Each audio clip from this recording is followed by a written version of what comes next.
Fala, galera do Série Maníacos. Eu tô aqui com outro ator que vai fazer parte da próxima novela das 21 horas, Amor de Mãe, que é o Vladimir Brista. Obrigado, Vladimir, por você falar com a gente. Eu queria começar falando um pouco do seu personagem, que é um ambientalista, ele é um responsável, né? Ele vai assumir com as responsabilidades que ele tem com relação ao filho. E tem tudo para ser o bom moço, assim, tem tudo de frente para ser o bom moço. Mas eu queria que você falasse um pouco sobre onde o Davi foge do maniqueísmo. Você pode fazer isso? Posso. Porque eu acho que a Manuela Dias ela tem realmente uma habilidade muito grande de construir personagens que não são maniqueístas, né? Novela normalmente trabalha mesmo com esses arquétipos muito claros do folhetim, etc. E a Manuela propõe uma coisa diferente. No entanto, o Davi, meu personagem, ele de fato é um personagem que mais se aproxima da figura do herói, etc. Tem uma questão aí que é indiscutível, ainda que nos tempos de hoje haja pessoas tão imbecilizadas que elas acreditam que defender o meio ambiente é uma coisa equivocada, né? E a gente não precisa dar nome, porque todo mundo sabe. Mas, apesar desses poucos imbecis e que têm poder ainda, esse é um tema que é inquestionável. Defender o meio ambiente é algo valioso e heróico, né? Seja da forma como for, seja catando lixo na praia, seja brigando com uma empresa que está sujando de forma criminosa na Baía de Guanabara, que esse é o projeto de vida do Davi, do meu personagem. E ele é um cara responsável, como você disse, nas questões ambientais, uma pessoa que se engajou nessa questão ambiental, e também é uma pessoa que se responsabiliza pela paternidade, quando ela surge, quer dizer, a personagem Vitória, da Thaís Araújo, engravida numa noite romântica com o Davi, e ele fala, não, eu vou ser pai dessa criança. No primeiro momento ele acredita até numa história de romance ali, que um dilema ético vai fazer com que eles se separem, porque ela é advogada da empresa criminosa.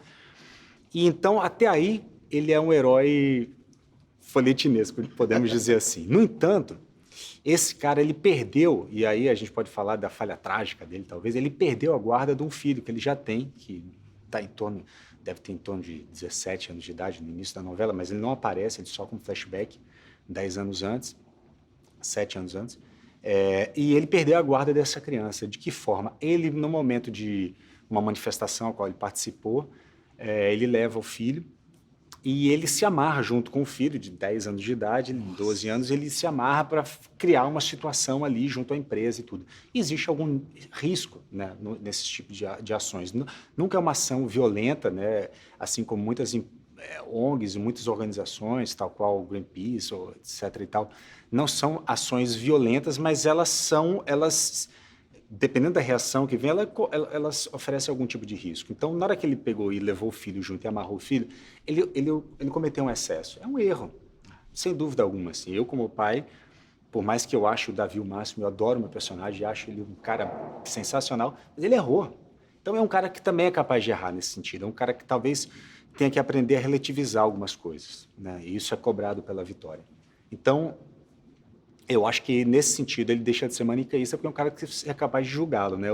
E olhar e dizer assim, não, realmente essa atitude, eu posso concordar com esse indivíduo no todo, mas algumas atitudes, elas são reprováveis. Talvez isso influencie também na forma como ele lida com esse filho que está por vir, né? Sim, aí claro que tem uma certa lacuna, né? Um cara que ele está distante do filho há 7 anos, né? Que a mulher dele não aguentou, achou que aquilo era o fim, ele perdeu a guarda, né?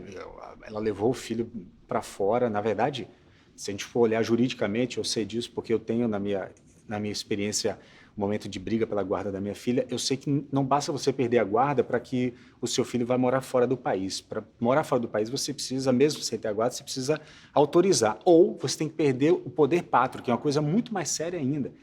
Né? Eu não sei em que nível jurídico a gente se encontra em relação ao meu personagem, mas fato é, ele não vê o filho dele há muito tempo. Isso certamente é uma dor muito grande. Quando pinta um outro filho, ele não só ele encara a responsabilidade da paternidade, como ele ainda diz em dado momento para a personagem Vitória, ele fala assim, olha, ele conta a história dele e fala assim, se você está preocupada, não fique não, que eu não vou botar nosso filho em risco. Quer dizer, essa missão ele, pelo visto, já aprendeu. Mas isso certamente dói nele. Ele vai tentar dar conta dessa paternidade de um jeito que alguma medida foi falha no passado. Falando rapidinho sobre essa questão ambiental, assim, como é que foi para você encontrar esse universo?